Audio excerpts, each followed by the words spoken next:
जय हिंद, नमस्कार। मैं मोहन पाठक और आज बात करेंगे परिवारवाद, परिवार राज के बारे में।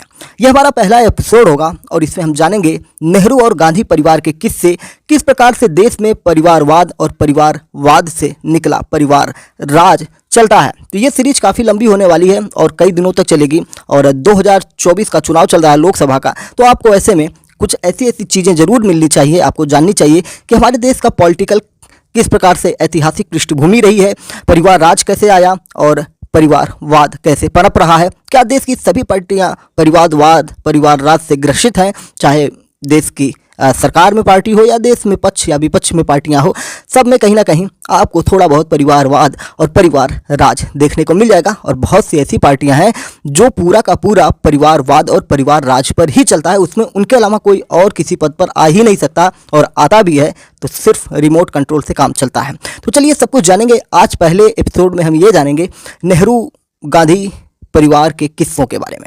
चैनल पर नए हैं तो MPS हिंदी को सब्सक्राइब करके डेली करंट अफेयर्स और न्यूज एनालिसिस के लिए हमारे साथ जुड़ सकते हैं। बात करते हैं कांग्रेस में नेहरू गांधी परिवार की।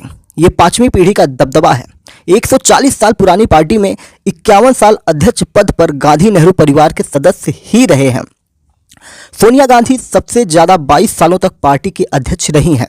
देश के ताकतवर राजनीतिक परिवारों की सीरीज परिवार राज के इस एपिसोड में हम जो चीज़ें चर्चा करेंगे वो आपको, आपके ज्ञान को और आपकी राजनीतिक पृष्ठभूमि को तैयार करने में बहुत मददगार होने वाली है। 1928 में मोतीलाल नेहरू कांग्रेस पार्टी के अध्यक्ष थे। चर्चा चल रही थी कि आगे पार्टी की कमान किसे सौंपी जाए।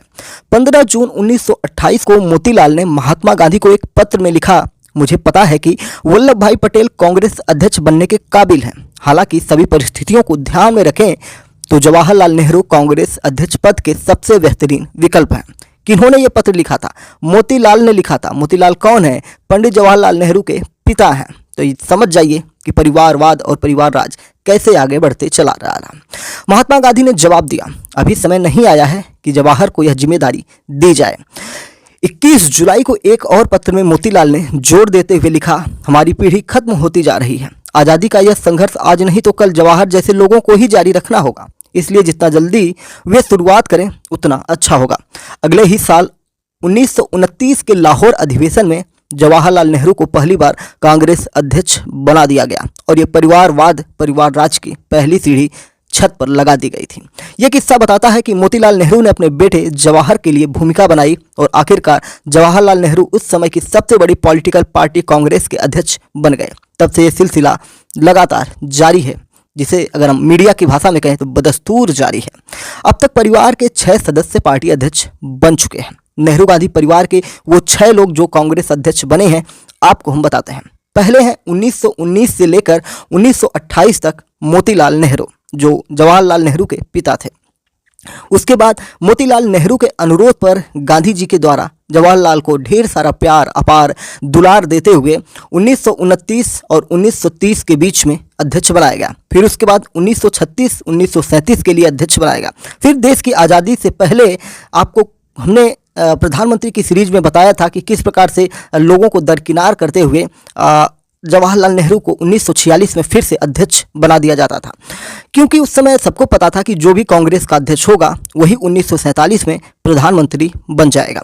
उसके बाद 1951 से 1954 तक के लिए फिर से जवाहरलाल नेहरू अध्यक्ष पद पर आसीन हुए, जबकि भारत के प्रधानमंत्री के रूप में भी ये थे। इंदिरा गांधी की बात करते हैं तो 1959 यानी कि 1959 में इंदिरा गांधी अध्यक्ष बनी। फिर 1978 से 83 तक ये अध्यक्ष बनी रही। उसके बाद राजीव गांधी का नंबर आता है। ये इस परिवारवाद में कौन सी पीढ़ी के हैं, यानी कि चौथी पीढ़ी आ जाती है। 1985 से 1991 तक ये अध्यक्ष बनते हैं और सबसे ज़्यादा बार इनके बाद सोनिया गांधी अध्यक्ष बनती हैं। 1998 से 2017 तक ये अध्यक्ष पद पर रहीं और इन्हीं के कार्यकाल में कांग्रेस समाप्ति की कगार पर आ पहुंची। इसके बाद जो बचा कुछा कसर था, राहुल गांधी आते हैं 2017 से 2019 में, वो भी इसको समाप्त करने के लिए आगे बढ़ जाते हैं अपने विचारों से, अपने बातों से। जबकि हमने बार बार कहा है कि राहुल गांधी को अपने जो विचारक हैं या अपनी बातें हैं उसको इस प्रकार से रखनी चाहिए कि विपक्षी दल जो हैं वो इनकी बात का फ़ायदा ना उठा पाए, लेकिन हमारी कहाँ सुनने वाले हैं, बड़े लोग हैं। और जब भी ये कुछ बोलते हैं प्रधानमंत्री इनको लगे हाथ ले लेते हैं। आपने देखा होगा कि अभी हाल ही में इन्होंने सख्ती जैसा शब्द प्रयोग किया था अपने अंतिम भाषण में, जब इनका भारत जोड़ो न्याय यात्रा इनकी समाप्त हुई थी। समापन के दिन इन्होंने बोला था कि हम सख्ती से लड़ने वाले हैं, बस वहीं से उठा लिया गया और इसे धर्म के आधार से जोड़कर कांग्रेस की खटिया खड़ी कर दी गई भारतीय जनता पार्टी के द्वारा। 2017 से 2019 तक राहुल गांधी अध्यक्ष पद पर रहे और फिर से 2019 से 2022 के लिए सोनिया गांधी अंतरिम अध्यक्ष बनी थी। और आपको पता है कि इस समय खड़गे जी अध्यक्ष बने हुए हैं, लेकिन खड़गे जी वो व्यक्ति हैं जो इस पार्टी से अलग हैं। बीच में भी कांग्रेस में कुछ बाहर से लोग अध्यक्ष बने थे, लेकिन हमने यहाँ पर परिवारवाद की बात की कि ये वो 6 लोग हैं जो कांग्रेस के अध्यक्ष बने हैं और सबसे बड़ा कार्यकाल इन्हीं लोगों का रहा है। यानी कि परिवारवाद, परिवार राज की किस प्रकार से पृष्ठभूमि चलती है आप देख रहे हैं, ज़्यादा बताने की जरूरत नहीं है। मोतीलाल नेहरू के दादा लक्ष्मी नारायण मुगल दरबार में अंग्रेजों की ईस्ट इंडिया कंपनी के पहले वकील थे। तो ये चीज़ अगर आपको नहीं पता थी तो आप जान लीजिए कि मुगल दरबार यानी कि जो मुस्लिम शासक थे उनके दरबार में यह अंग्रेजों की ईस्ट इंडिया कंपनी, ये वही कंपनी है जो 1600 में स्थापित करके भारत में धीरे धीरे भारत को अपने अंडर में लेती है और पूरे भारत को गुलाम बना लेती थी। ये उसी ईस्ट इंडिया कंपनी के पहले वकील थे। ठीक है, उनके परिवार का ताल्लुक कश्मीर से था, लेकिन 18वीं सदी की शुरुआत से ही परिवार दिल्ली आकर बस गया था। 1857 की क्रांति को कुचलने के लिए जब अंग्रेज सेना दिल्ली में घुसी तो उस वक्त मोतीलाल नेहरू के पिता गंगाधर नेहरू शहर के कोतवाल थे। अंग्रेजों के खौफ से गंगाधर नेहरू परिवार समेत दिल्ली छोड़ आगरा जाकर बस जाते हैं। मार्च 1861 में गंगाधर नेहरू का निधन हो गया और उनके 3 महीने बाद 6 मई 1861 को मोतीलाल नेहरू पैदा होते हैं। मोतीलाल की परवरिश उनके बड़े भाई नंदलाल नेहरू ने की। नंदलाल पहले राजस्थान की खेतड़ी रियासत में दीवान थे और बाद में आगरा हाई कोर्ट में वकालत करने लगे। अंग्रेजों ने हाई कोर्ट आगरा से इलाहाबाद शिफ्ट किया तो नेहरू परिवार भी इलाहाबाद में बस गया, क्योंकि जब पूरा उनका कार्यस्थल ही बदल गया तो इलाहाबाद आना लाजमी था। 1885 में रिटायर्ड अंग्रेज कलेक्टर ए.ओ. ह्यूम ने कांग्रेस पार्टी की नींव रखी। आपको ये भी जान लेना चाहिए, जिनको नहीं पता है, कि आपको लगता होगा कि कांग्रेस एक भारतीय द्वारा स्थापित की गई, तो ऐसा बिल्कुल नहीं है। रिटायर्ड अंग्रेज कलेक्टर था ए.ओ. ह्यूम, जिसने 1885 में इसकी स्थापना की थी। यानी कि देश की आज़ादी से कई वर्षों पहले इसकी स्थापना हो चुकी थी। और बहुत सारे ये लोग कहते थे, इसके बारे में कहा जाता था, जो कांग्रेस पार्टी है इसके बारे में कहा जाता था कि ये बड़े लोगों का एक तरह से ऐसा ग्रुप है जिसमें ये लोग आते हैं, खाते पीते हैं, मौज मस्ती करते हैं और उस पर टेबल पर बैठकर देश के गांव देहात के बारे में चर्चा करते हैं, जिनको गांव देहात के बारे में पता ही नहीं है देश की आज़ादी कैसे लाएंगे। तो ये सारी चीज़ें, बहुत सारे आरोप भी इन पर लगे हैं, तो उसमें हम नहीं जाते हुए परिवारवाद पर ही चलेंगे।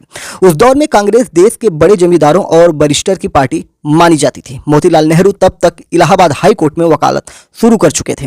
लेखक डी.सी. गोस्वामी की किताब पंडित मोतीलाल नेहरू एक महान देशभक्त के मुताबिक, किताब का नाम है पंडित मोतीलाल नेहरू एक महान देशभक्त, उसमें लिखा गया है जब 1888 में इलाहाबाद में कांग्रेस की बैठक हुई तो इसमें पहली बार मोतीलाल नेहरू भी शामिल हुए थे। 1889 में जवाहरलाल नेहरू का जन्म हुआ। मोतीलाल नेहरू को राजनीति ने ज़्यादा नहीं लुभाया, उनका पूरा फोकस अपने वकालत के पेशे पर था। यही वजह है कि 1900 आते आते मोतीलाल नेहरू की गिनती देश के सबसे महंगे वकीलों में होने लगे। कहते हैं कि उस दौर में वो हर महीने 1 लाख रुपए से ज़्यादा कमाते थे। आप समझ सकते हैं कि आज उसकी कीमत अगर हम आके तो अंदाज़ा नहीं लगा सकते हैं, शायद 50 लाख या 1 करोड़ के आसपास आप मान सकते हैं। 1900 की बात की जा रही है। मोतीलाल ने इलाहाबाद में आलीशान घर खरीदा और उसका नाम आनंद भवन रखा, जो आज एक संग्रहालय के रूप में है। आनंद भवन कटरा के ठीक सामने है और आनंद भवन के नाम से ही उसे वहां पर जाना जाता है। ठीक है, सामने कटरा है जहां पर छात्रों के लिए ढेर सारी किताबें बिकती हुई हैं। जो इलाहाबाद में पढ़ते होंगे उनको पता होगा, और उसके अगल बगल ढेर सारी कोचिंगें संचालित होती हैं। मोतीलाल ने इलाहाबाद में जो घर खरीदा था वो आज भी पर्यटन के रूप में स्थापित है। इसके इंटीरियर के लिए वो कई बार यूरोप गए। वो राजसी जिंदगी जीते थे। उनके सूट तक लंदन से सिलकर आते थे। मोतीलाल के 3 बच्चे थे, बेटा जवाहर और बेटियां कृष्णा और स्वरूप। बच्चों के लिए सबसे अच्छी होम स्कूलिंग से लेकर हॉर्स राइडिंग तक के सारे इंतजाम इसके अंदर किए गए थे। 13 अप्रैल 1919 को जलियांवाला बाग में अंग्रेज अधिकारी जनरल ओडायर के आदेश पर सैकड़ों भारतीयों का कत्लेआम हुआ था।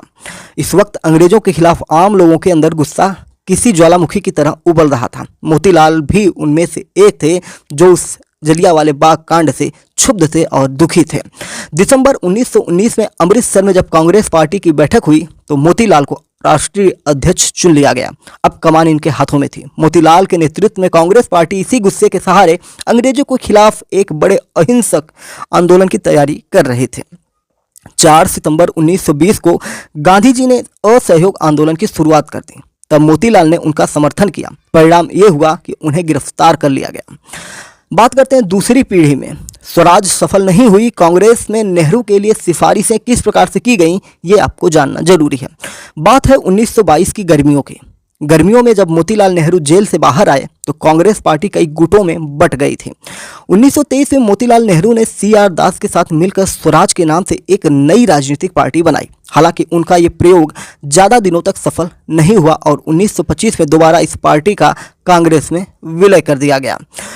1928 में कोलकाता अधिवेशन में मोतीलाल नेहरू फिर कांग्रेस अध्यक्ष बन जाते हैं। अगले साल जब मोतीलाल नेहरू कांग्रेस अध्यक्ष के पद से हटने लगे तो लाहौर अधिवेशन में उनकी जगह उनके बेटे जवाहरलाल नेहरू ने ले ली थी। 1930 में जवाहरलाल नेहरू नमक कानून तोड़ने पर जेल गए तो उन्होंने कांग्रेस पार्टी की कमान अपने पिता मोतीलाल नेहरू को सौंप दी। 6 महीने बाद नेहरू जेल से बाहर आए और 1931 में मोतीलाल का निधन हो गया। इतिहासकार रुद्रांशु मुखर्जी अपनी किताब Nehru and Bose parallel lifes में लिखते हैं कि गांधी के कहने पर 1936 में लखनऊ अधिवेशन में जवाहरलाल नेहरू को अध्यक्ष चुन लिया गया। अध्यक्ष पद पर नेहरू के खिलाफ राजगोपालाचारी चुनाव लड़ना चाहते थे, लेकिन गांधी ने उन्हें इजाजत नहीं दी।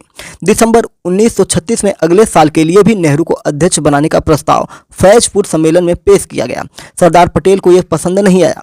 GM नांदुरकर अपनी किताब सरदार लेटर मोस्टली अननोन में लिखते हैं कि 15 नवंबर 1936 को सरदार पटेल ने गांधी के निजी सचिव महादेव भाई देसाई को पत्र लिखा। इसमें उन्होंने लिखा, सजे धजे दूल्हे की तरह, यानी कि नेहरू जितनी मिले उतनी कन्याओं से विवाह करने को तैयार है। ये कहीं ना कहीं एक बड़ा आरोप था सरदार पटेल के द्वारा।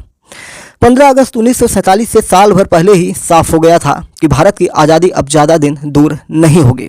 ये भी तय था कि कांग्रेस अध्यक्ष भारत के पहले अंतरिम प्रधानमंत्री बनेंगे, क्योंकि 1946 के सेंट्रल असेंबली चुनाव में कांग्रेस को बहुमत मिला था। कांग्रेस प्रेसिडेंट के चुनाव की घोषणा हुई। गांधी ने साफ कर दिया था कि अगर इस बार मुझे राय मांगी गई तो मैं जवाहरलाल नेहरू को पसंद करूंगा। इसके कारण कई हैं, उनका मैं जिक्र नहीं करना चाहता। 1946 में 80% कांग्रेस कमेटियों ने सरदार पटेल के नाम का सुझाव रखा, लेकिन गांधी नेहरू पर अड़े रहे। आखिरकार पटेल ने नाम वापस ले लिया और इस तरह से नेहरू देश के पहले अंतरिम प्रधानमंत्री बन जाते हैं। 15 अगस्त 1947 की आधी रात को प्रधानमंत्री नेहरू ने अपना फेमस ट्रिस्ट विद डेस्टिनी का भाषण भी दिया था। पत्रकार दुर्गादास अपनी किताब India from Curzon to Nehru and after में लिखते हैं कि 1955 में नेहरू ने अपने करीबी गुजराती नेता UN ढेबर को कांग्रेस अध्यक्ष बनाया। 1959 में ढेबर ने पद छोड़ने से पहले इंदिरा को कांग्रेस वर्किंग कमेटी में शामिल किया। 1959 में पद छोड़ने से पहले ढेबर ने अचानक एक मीटिंग बुलाई। सभी को लग रहा था कि वरिष्ठ नेता S निजलिंगप्पा अध्यक्ष बनेंगे। ढेबर ने जब नेताओं को बताया कि मीटिंग अगले अध्यक्ष को लेकर है तो कामराज की पहली प्रतिक्रिया थी कि ये तो तय हो चुका है। तब शास्त्री जी उठे और बोले, इंदिरा जी को अध्यक्ष पद के लिए पूछा जा सकता है। कुछ नेताओं ने इंदिरा की तबीयत पर सवाल खड़ा किए, लेकिन तभी नेहरू बोल उठे, there is nothing wrong with Indu's health. इसके बाद बहस खत्म हुई और इंदिरा गांधी अध्यक्ष चुन ली गई। यानी नेहरू ने अपने सामने इंदिरा को कांग्रेस की कमान सौंप दी थी। 1978 में इंदिरा दोबारा पार्टी अध्यक्ष बनी और निधन से पहले तक पार्टी अध्यक्ष पद पर बनी रही। पॉलिटिकल एक्सपर्ट कुमार केतकर कहते हैं कि 1968 में निजलिंगप्पा कांग्रेस अध्यक्ष बने। इंदिरा गांधी और निजलिंगप्पा के बीच का राजनीतिक टकराव किसी से छिपा नहीं था। 1969 में एक वक्त ऐसा भी आया जब निजलिंगप्पा ने प्रधानमंत्री रहते हुए इंदिरा गांधी की कांग्रेस पार्टी की प्राथमिक सदस्यता को बर्खास्त कर दिया। पार्टी के सीनियर नेताओं ने इंदिरा गांधी के टकराव बढ़ने की वजह से ऐसा हुआ था। जवाहरलाल नेहरू ने अपनी बेटी इंदिरा को फिरोज खान से शादी की इजाजत नहीं दी थी। दूसरे धर्म और जाति की वजह से अगर इंदिरा फिरोज खान से शादी करती तो वह नेहरू वंश से अलग थलग हो सकते थे। इसी वक्त महात्मा गांधी ने फिरोज को गोद लेकर अपना टाइटल देने का फैसला किया। यानी कि मिला जुलाकर पूरा पॉलिटिकल ड्रामा उनके घर में चला और गांधी ने फिरोज को अपना बेटा बना लिया और वहीं से गांधी परंपरा की शुरुआत कर दी गई। इंग्लैंड में फिरोज और इंदिरा ने शादी की और यहाँ बनवाए एफिडेविट में फिरोज ने अपना नाम फिरोज गांधी लिखा। इसके बाद से इंदिरा और उनके बच्चों का टाइटल भी गांधी हो गया। पत्रकार अरविंद लकारे के मुताबिक फिरोज के पिता पारसी थे जिनका टाइटल गांधी था, यानी कि इंग्लिश में इसे गांधी आप कह सकते हैं या गांधी कह सकते हैं, ठीक है, जिसकी स्पेलिंग होगी GHANDI, और इंग्लिश में गांधी को क्या कहते हैं उसका भी आप स्पेलिंग बना सकते हैं, ठीक है। तो जिससे कि इंग्लिश में जब चीज़ें छपने लगी तो चीज़ें बदल गई, गांधी से गांधी बनना ज़्यादा दूर नहीं था और ये लोग चाहते भी थे कि फिरोज गांधी बन जाए जिससे कि पॉलिटिकल माइलेज लिया जा सके, एक तरह से मुस्लिम वोट, पारसी वोट, इन सारे वोट को कवर किया जाए और आगे चलकर जो हिंदू वोट है उसको भी कवर किया जाए, और जैसा कि आज भी चल रहा है, यानी कि फुल पॉलिटिकल ड्रामा यहाँ पर आपको देखने को मिल रहा है। उम्मीद है कि वेब सीरीज से अच्छी चीज़ें यहाँ पर आपको सुनने को और जानने को मिल रही होंगी कि हमारा देश कितना महान है, ठीक है। जिन्होंने नेहरू से मिलकर कहा कि फिरोज का सरनेम गांधी के बजाय गांधी लिख जाना चाहिए, किन्होंने कहा? पत्रकार अरविंद लकारे के मुताबिक फिरोज के पिता पारसी थे जिनका टाइटल गांधी था। महात्मा गांधी ही थे जिन्होंने नेहरू से मिलकर कहा कि फिरोज का सरनेम गांधी के बजाय गांधी लिखा जाना चाहिए। इसके बाद से ही फिरोज अपने नाम के पीछे गांधी टाइटल लिखने लगे। तो इस प्रकार से गांधी की परंपरा चालू हो चुकी है। पॉलिटिकल एक्सपर्ट रशीद किदवई के मुताबिक यूके की एक ऑटोमोबाइल कंपनी में इंटर्नशिप करके इंदिरा के बेटे संजय भारत लौटे थे। प्रधानमंत्री मां के कान अपने बेटे की बातों को ध्यान से सुनते थे। संजय ने देश में कार बनाने वाली कंपनी की शुरुआत करवाई। इस समय उनके मारुति बनाने वाली कंपनी के विरोध में जो बोलता उसे अपने पद से हाथ धोना पड़ता था। संजय के कहने पर इंदिरा ने अपने मुख्य सचिव PN हक्सर को पद से हटा दिया था। संजय धीरे धीरे इंदिरा के सभी बड़े राजनीतिक फैसलों में शामिल होने लगे थे। उन्हें आने वाले समय में कांग्रेस अध्यक्ष माना जा रहा था, यानी कि पूरा पुत्र मोह में डूब चुकी थी इंदिरा गांधी, ऐसे आरोप लगाए जाते हैं। 23 जून 1980 को एक प्लेन दुर्घटना में संजय गांधी की मौत हो गई। संजय की मौत के बाद राजीव राजनीति में नहीं आना चाहते थे। कई बड़े नेताओं के कहने पर भी राजीव नहीं माने। आखिर में बद्रीनाथ के शंकराचार्य स्वामी स्वरूपानंद ने उन्हें समझाया और राजीव गांधी पायलट की नौकरी छोड़ राजनीति में आने के लिए तैयार हो गए। 31 अक्टूबर 1984 को इंदिरा गांधी की हत्या हुई, जिसके बाद PM पद पर और पार्टी अध्यक्ष के लिए प्रणब मुखर्जी समेत कई दावेदार थे। आनंद फानन में राजीव गांधी को उसी शाम प्रधानमंत्री पद की शपथ दिला दी गई। किस प्रकार से ये प्रधानमंत्री बनते हैं राजीव गांधी, पूरी की पूरी प्लेलिस्ट हमारे MPS हिंदी पर पड़ी हुई है। तो प्लेलिस्ट सेक्शन में आप जाकर वहां पर भारत के प्रधानमंत्री सीरीज में सभी प्रधानमंत्रियों के बारे में जानेंगे। आपको एक अलग तरह का अनुभव वहां पर प्राप्त होगा कि देश में किस प्रकार से प्रधानमंत्री पद के दावेदार लोग बने थे। देश में अब तक सिर्फ 14 लोग ऐसे हैं जो प्रधानमंत्री बने हैं। 1991 में राजीव की हत्या तक कांग्रेस अध्यक्ष पद भी उनके पास ही रहा था।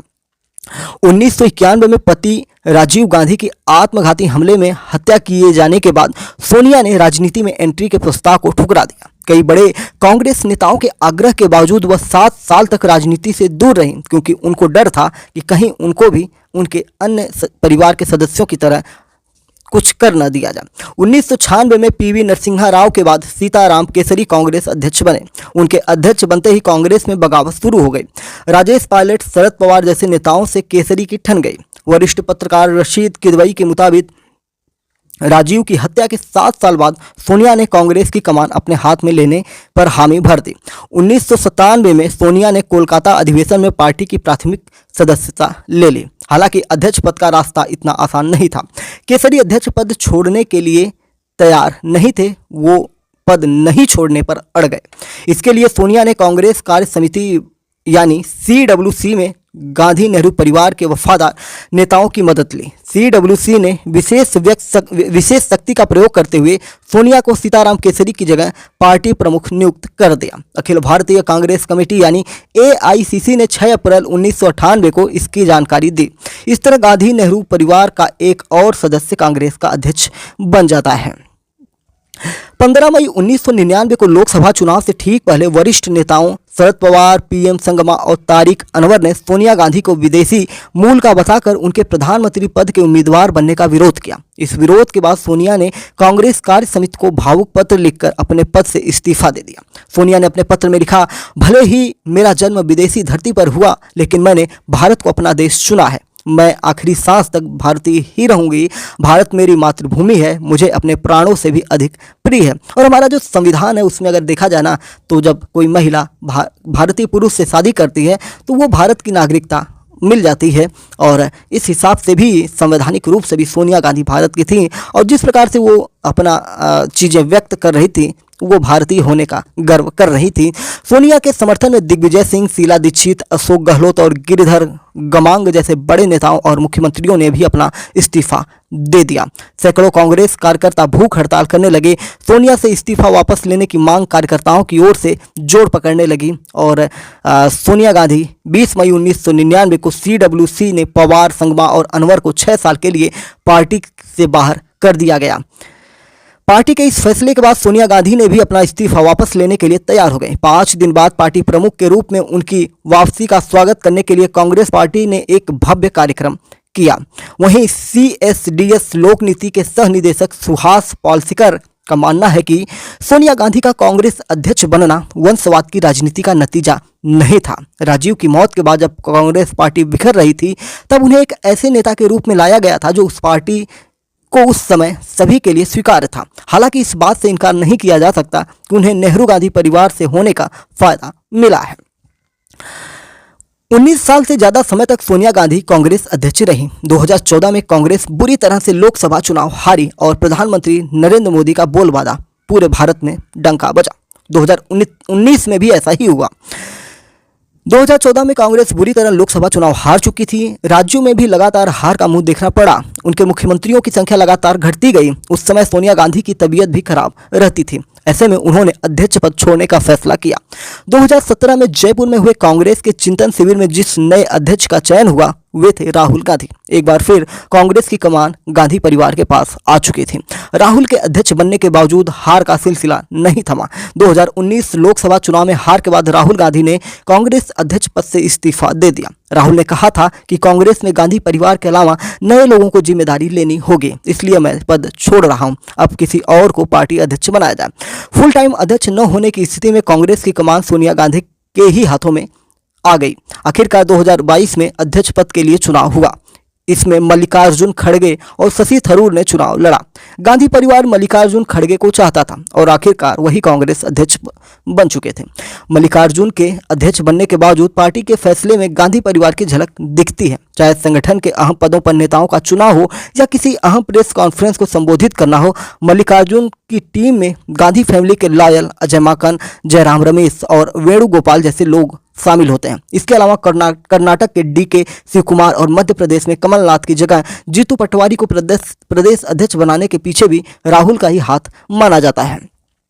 राहुल गांधी के विरोध में मुखर होने वाले कांग्रेस के G13 गुट के तमाम बड़े नेताओं को नुकसान उठाना पड़ता है, चाहे वो गुलाम नबी आज़ाद हो या कपिल सिब्बल हो। 2024 चुनाव से पहले विपक्षी गठबंधन इंडिया ने भले ही अपना PM उम्मीदवार नहीं घोषित किया हो, लेकिन यह एक ओपन सीक्रेट है कि कांग्रेस के प्रधानमंत्री उम्मीदवार राहुल गांधी ही है। यानी कि नरेंद्र मोदी वर्सेस राहुल गांधी का चुनाव 2024 लोकसभा चुनाव के टिकट बंटवारे में भी राहुल, प्रियंका और सोनिया गांधी की अहम भूमिका झलक पड़ती है, दिखाई पड़ती है और अहम भूमिका में ये लोग बने हुए हैं। ऐसे में साफ है कि राष्ट्रीय अध्यक्ष भले ही गांधी परिवार के बाहर का हो, लेकिन सभी अहम फैसलों में गांधी परिवार ही शामिल है, गांधी परिवार ले रहा है।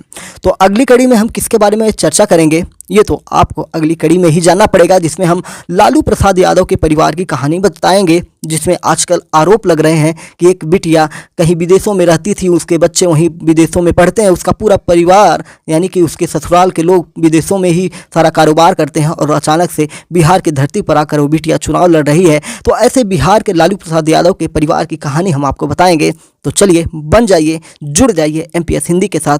तो MPS हिंदी को सब्सक्राइब करके daily current affairs, news analysis, NCERT और परिवारवाद, परिवार राज की कहानी सुनने के लिए हमारे साथ जुड़ जाइए। चैनल को सब्सक्राइब करिए, लाइक करिए, अपने दोस्तों में शेयर करिए और अपने विचारों को कमेंट बॉक्स में भी स्थापित करिए, यानी कि कमेंट में लिखिए अपने विचार। क्या आप सोचते हैं कि कांग्रेस पार्टी के बारे में क्या आपकी विचारधारा है, और परिवारवाद, परिवार राज के बारे में आप क्या सोचते हैं, सबके बारे में हम डिटेल में चर्चा करेंगे। देश की जो भी ऐसी पार्टियां हैं, चाहे वो BJP हो, कांग्रेस हो, सपा हो, बसपा हो, जो भी पार्टियां हैं, DMK है या जितनी भी दक्षिण भारत से पार्टियां हैं, कश्मीर से हैं, सब पर चर्चा हम धीरे धीरे करने वाले हैं। ठीक है, MPS हिंदी एक ऐसा यूट्यूब चैनल है जिस पर पक्षपात नहीं किया जाता है, इसीलिए लगातार इसका ग्रोथ रेट बढ़ रहा है। लोग हमारे साथ जुड़ रहे हैं क्योंकि विश्वास की कहानी ही हमारे पास है।